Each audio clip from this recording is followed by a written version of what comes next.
Hi guys, and welcome to episode 14 of On the DL. Dakoda, Lan. And today we are covering a heated topic, very popular. I love this topic. If you know me personally, you know my views on this. We are going to cover waist trainers. Waist trainers. What a topic. It is. It's a good one. They're obviously the sister of a corset. Yeah.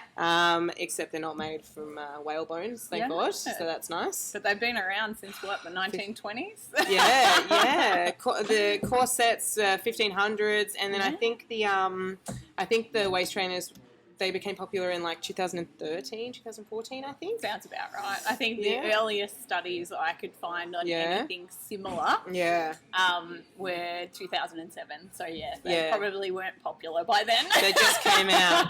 Yeah. The funny thing, we were just talking about this, it's really hard to find any credible information on them. Like, we tried really hard for Google waist trainers, and there'll be about 20 websites telling you to buy them, not actually what they do or how they work, which is funny because they don't work. Yeah. And the thing is, like, you can talk to pretty much any medical professional and they will all agree on this topic, which is rare, right? That's true. Incredibly rare that physios, chiros, osteos, nutritionists, naturopaths all agree on one thing. Probably the one topic that they all do. And we're all in on this one.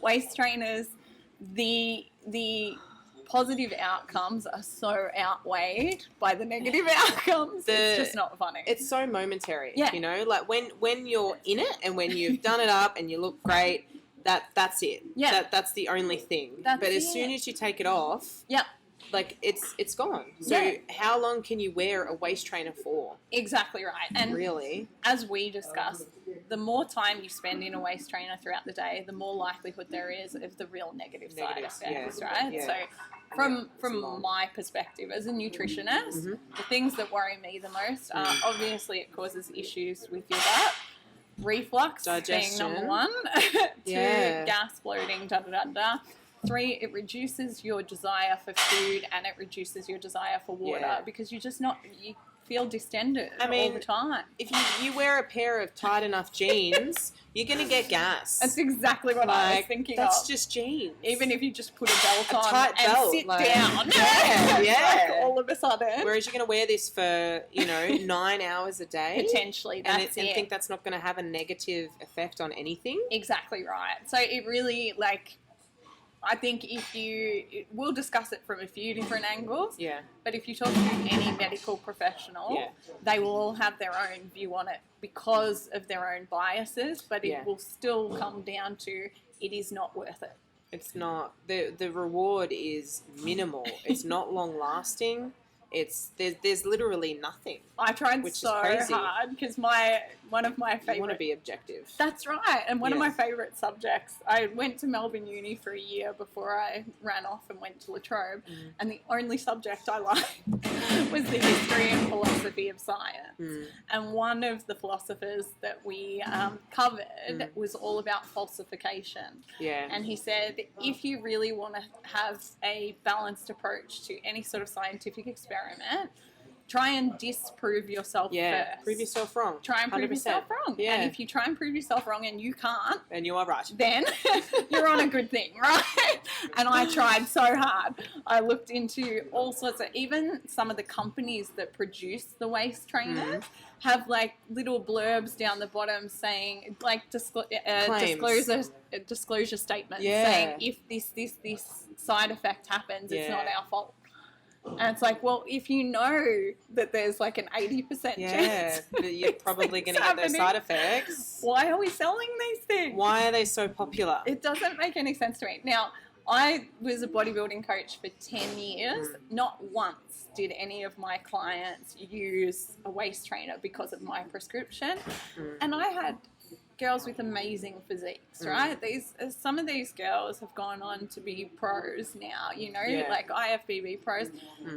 And they have insane physiques because they work for it. They don't want to take a shortcut for it. No. They think about what they need to do to keep their waist small whilst building other areas of their body. So we're all chasing the X shape. It doesn't matter what sport you're in. We all want to be aesthetic, right? Yeah, 100%. So we want that X shape. We want the broad shoulders, the tiny waist. It's very popular now. It's very popular. I think Kim Kardashian was someone who brought that hourglass shape in. I remember when I was like 16 and I had these bloody childbearing hips, and it was all like at the time it was like, you know, Kate Moss, or, you know, how skinny can you physically get? Yeah. And I was like, fuck, my hips? God damn it. And then it's just like fashion. You know, okay, sweet. Now it's cool to have an hourglass, but what I'm worried about, you know, like people getting BBL, but that's a whole other topic. Oh, yeah. But now they're wearing waist trainers. We can't all have glutes like you, Dak, all right? It works for them. But yeah, like you chuck a waist trainer on and then you have the physique that is popular, but what happens when you wear it for a year, 9 hours a day, you bruise your ribs or you create those digestive distress, it's going to take even longer to get rid of. Absolutely. And then the fashion changes. And on top of that, the psychological attachment to it means that you can never actually look like that without it on. Yeah. Right? Like as soon as you take it off, different person. There's a shift. Yeah. Like no matter how slight, there has to be. I think the difference between a corset and the waist trainer, and why the waist trainer is worse, is because I know that obviously the corsets were a lot more painful. Yeah. And they were created with whale bones, but they did it for the outfits. They did it for the look. And it was usually very short periods of time. You go out for dinner or you go out to a party, you wear it, and then you're done. Yeah. Whereas now waist trainers are just like, well, you have to wear them all the time. Yeah, that's it. Exactly right. I think most coaches will recommend wearing it for 4 hours or more a day. And if you can imagine someone just squeezing your arm fairly hard for 4 hours a day. The occlusion alone causes blood flow to be restricted. Yes, yeah. It's just got so many a lot of discomfort. Side effects. Like, obviously, do you think with the restriction of blood flow, obviously our abdominal muscles aren't working. Yeah.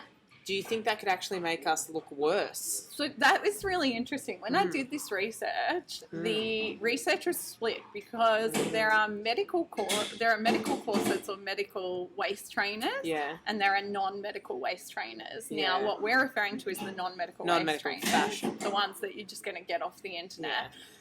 They said that, so the research I was able to find, however limited, said basically that the medical waist trainers had the ability to improve cueing for core stability, but they are designed for that. So they are not designed to compress the waist as much as possible. They're designed to help us remember to turn those muscles on. Okay. So it's a biofeedback. Yes, it's a little bit different. None of the research I did on normal waist trainers could confirm that. So most of the research actually says the opposite. It makes you reliant on them. On the waist trainer. Because you're wearing them for so much time. And like we were discussing, that's it.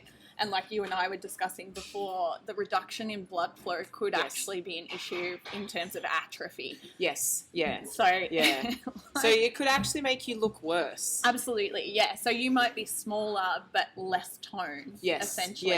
Yeah. So, I guess it really depends what look you're going for. True, that's true. Maybe you don't like a muscular look. Yeah. Maybe you just want a small waist and just flat, but... You're not going to get it. No, it's not. You're not even going to get that. Me and Jack really can't think of anything positive to say about waist trainers. If anyone does have anything positive to say or can point us to like a study that shows any benefits. I couldn't find anything. No, and you and I are pretty determined when we go for something. There was just it was just websites to buy it. Yeah. But no actual credibility of what they actually do and how they do it. Yeah. If they do anything. That's it. Long term. So I think our summary really is the pros of waist training are that it could potentially reduce the size of your waist temporarily. Very temporarily. When you wear it. you'll look smaller. And maybe for a little bit afterwards. Yeah, and but then you'll fill not out sure again. how long. Not sure how long that stage is, but I think on this one the pros definitely outweigh the cons. Yeah, the cons definitely kick the pros' asses on this one. Yeah. So we'll give you a really quick rundown because this just has to be done concisely. Okay, so it may negatively impact digestion, including reflux, bloating, and constipation. May cause a weakened core. May cause difficulties with breathing because of the pressure on the diaphragm. It's a lot of pressure. Indirectly affects food and water intake. Obviously, you're confining the area. You definitely don't want to bloody fill it with food. That's it. Long term may actually damage your internal organs and move them to a degree, right? Yeah. So dislocate. Yeah, and obviously the digestive issues going to take some time to fix. Huge issues. Right, then numbness and reduced blood flow is definitely an issue as well, and then the shape is not sustainable without it, and therefore psychologically creates this negative attachment. Yeah. Because you're not going to take it off. If you've become comfortable with people seeing you a certain way, then you're going to... Exactly. Yeah. And then you switch your risk versus reward. Yes. Even though it's not it. real. Like it is to you. Yeah. But it's not. Nobody else cares. Nobody cares if you have a small waist. Absolutely. Only you do. Learn how to train to keep the shape that you want to keep. Yeah. And that will be a permanent change, guys. Because Yeah. it's hard to build muscle, but it's not that hard to keep it, right? It's not that impossible, 100%. You know? So once you've actually done the hard yards, you probably know the studies better than me, but it does show that basically just doing maintenance movements and eating adequate amounts, you can maintain muscle mass, right? 100%. It's really just building it. Building it is the hard point, but once you've built it or you get a shape that you do like, it's really not that hard to maintain it. It's really not. And this is what we need to promote, guys. We're promoting that you chase that shape change so that it's something you can keep for life. Permanent. You want permanent change, you need a permanent intervention. Yep, that's 100%. right. Yeah. Look, I think that's waist trainers because we can't find a nice thing to say about them, can we? We tried really hard. Yeah. But we're stuck, guys. We are stuck on this one. Yes, yeah. This is it's a controversial topic, because I think it's really popular. Yeah. And I think everyone has probably bought one in their life. They see it and be like, well, surely this has to work. And when you sell something so well, everyone's going to get sucked in. They have to. It's just human. It's all about the marketing these days. 100%. 100%. You show all of these results. Yeah. Chances are it's probably not from the waist trainer. Yeah. Like it's that's the thing. Yeah. These things are never done alone, are they? So you get a waist trainer and then your food intake shifts and then you exercise more and then you feel good about yourself. Maybe you build the confidence. Like I saw this thing on TikTok yesterday. It was like this girl, she lost a bunch of weight and she was talking about how she did it. Yeah. And she drank a tea, which was a laxative tea, 3 times a week, and also stopped eating fast food. Oh. But she was obviously like, it's the tea. It's the tea. Oh, clearly it was the tea. It's not the tea. It's just making you poop. All right? I'm pretty sure it's the takeaway. Yeah, that's the right. takeaway food. And it's like the waist trainers. Surprise, surprise, caloric restriction works. Shocking. That's it. So Dak and I are all about moving away from these quick fixes. Like 100%. the whole point of this show is to show you the practical approach. Yeah. Waist trainers are not the practical approach. Not guys. the practical approach. Do better. Do better. Alrighty, guys. We hope you enjoyed this one, and we will see you next week. Drop any comments or ideas below so that we can make sure to keep bringing out content that you want to see. And we'd love to hear about if you have had any waist trainer experiences or anything like that. Definitely hit us up. Bring it. Bye, guys. Thanks, guys.